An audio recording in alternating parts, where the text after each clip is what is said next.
Hey guys, Julian Green here with another installment of Juju Reviews, and we're gonna change it up, shake it up a little bit. Now, Independence Day Resurgence just premiered this weekend. It's one of those stories that was dusted off after so many amount of years, and they decided to make a movie on it. And you know what, I started thinking that we have a lot of sequels that are coming out after 10 plus years of the original. Is this a story that we need to revisit again? Should the story be told? Is it valid enough to do this? I went through the list of sequels after 10 years and it is a long list of suck. Like, I'm talking about, this is horrible. Return to Oz, the sequel to Wizard of Oz, you guys probably didn't even know that was a thing, did you? It's a thing and it's a suck. We already went through the whole Dumb and Dumber. We thought that was great. Then Dumb and Dumber 2 came out and it was not so great. If you look at the list back then and you look at the list that's coming up now, these movies coming down the pipeline, you kind of fear for them a little bit. We got Mary Poppins Return, the sequel to the 1964 film, coming out a little bit like next year or the year after that. Bridget Jones's Baby? Like, who's really asking for a Bridget Jones movie? Something we've been begging for a while. Incredibles 2. Yes! And something we've been begging that will actually be good. Indiana Jones 5. Me, I personally liked Indiana Jones and the Kingdom of the Crystal Skull, but hey, that's just me.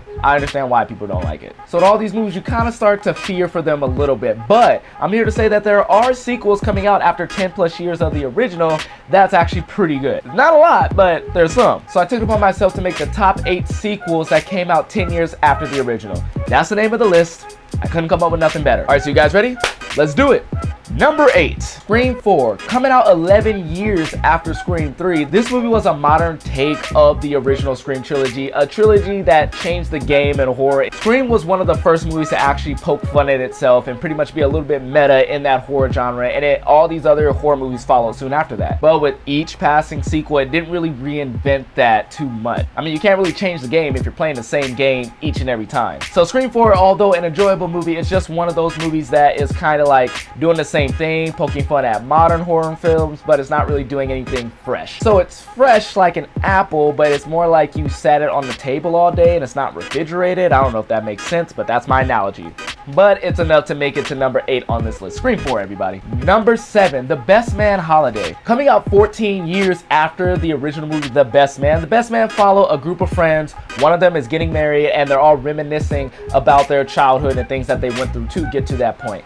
Best Man Holiday takes place exactly 14 years after that, where they have kids, they have families, everybody's in further along in their careers, and during a Christmas season they all come together and they're pretty much divulging secrets that come to light. You guys have seen this story before. Now this was exactly what a sequel was supposed to do, a natural progression of the characters and the world that we have met in the original movie. And in terms of that, I really liked it. This was a really enjoyable film. Not something I would call a classic, but it's something that you will put on a rainy day or even the holidays. It's a good holiday movie.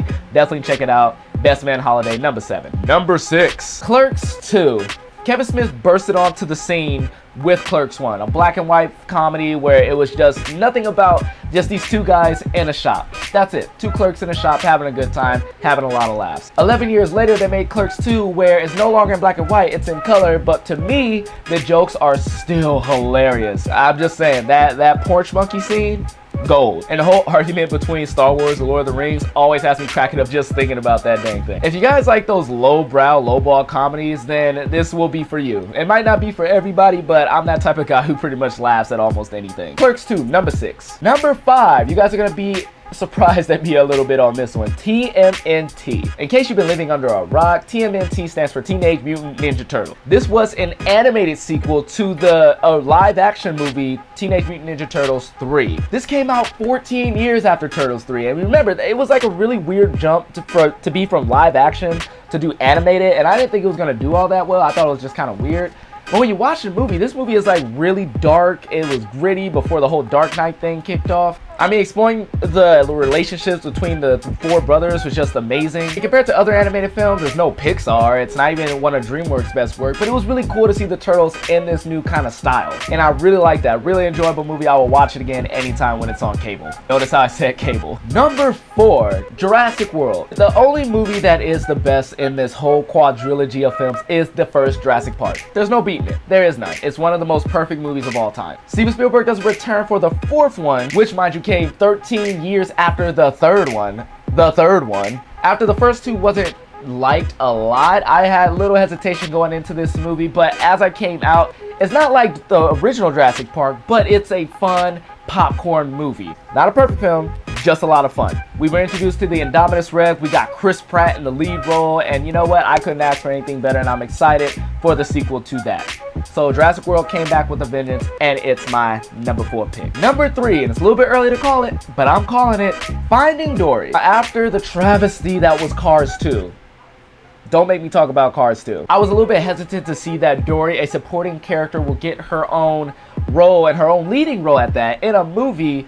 I didn't think that we'll be able to surround a movie by her. I was afraid that she was gonna get a little bit too annoying through it, but this movie had a lot of heart, a lot of humor. The animation was beautiful. Pixar elevating the game as they always have. It was a story that actually needed to be told, and it's a sequel in every sense of the word. It expands on characters that we know and love. It gives us new characters, new locales, and I'm excited to see if they try to do a third movie. Don't know what they would do it on, but Pixar has shown me that they care about these characters and this world, and that's why Finding Dory is my number 3 pick. Number 2, Mad Max. Now, oh my god, I love this movie. It's a great movie. Don't let anybody tell you any different. Now, the plot is simple. Charlize Theron gets in a car, she goes straight, turns left, comes back. That's it. Nothing else to know. But what separates this movie that came out 30 years after Thunderdome, it improved on many ways of all the other sequels and the original. I mean, when you're the 4th movie in a saga and people say that you're the best, you're doing a great job. George Miller takes us back to this world, and it's gritty, it's grimy, it's amazing. It keeps you on the edge of your seat the entire time, and the whole thing was done with practical effects.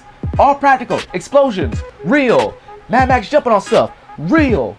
The fight scenes, real. The Doof Warrior, I don't know if he's real or not, but I hope he is, because that guitar is just amazing. So many iconic lines, so many iconic moments. This movie is a classic, and imagine this is the 4th one in a saga. So imagine what my number 1 pick is gonna be. That's gonna be hard. Number 1, Toy Story 3. Now, I got 2 Pixar movies on here, but I do believe that Toy Story is just one of those films that is just, even though it's the 3rd one in the saga, it is by far, to me, the best one anyway. It is just a flat out great movie. The 3rd film in history to be nominated for a Best Picture Oscar. Now, that's a big deal, especially coming out of a sequel that's a 3rd one in the animated category. This movie, it did everything that a sequel was supposed to do. You think that most of these movies during the 3rd go around would get a little stale. Iron Man 3, Godfather 3, Terminator 3. But this movie gave us something better. It gave us the characters. They showed us different sides of those characters. The story was The Great Escape. It was, oh my god. Can I stop gushing about this? Because I can go on forever about this. Toy Story 3 is my number 1 pick for the best sequel 10 years after the original. Alright guys, so if I missed anything on my list, just please listen below. Remind me of those movies that you think are good and they came 10 years after the original. Now, just remember guys, if you want to follow me on Instagram or Twitter or even Snapchat, then just know that my handle is @StrawHatGoofy. That's straw_hat_goofy. And don't forget to like, don't forget to subscribe, share this if you're on Facebook, tell your friends about me, and I'll be sure to make more of these lists if you like it in the future. Voice your opinions, guys. And remember, I'm a dude in his room talking to a camera. I love you, and I'm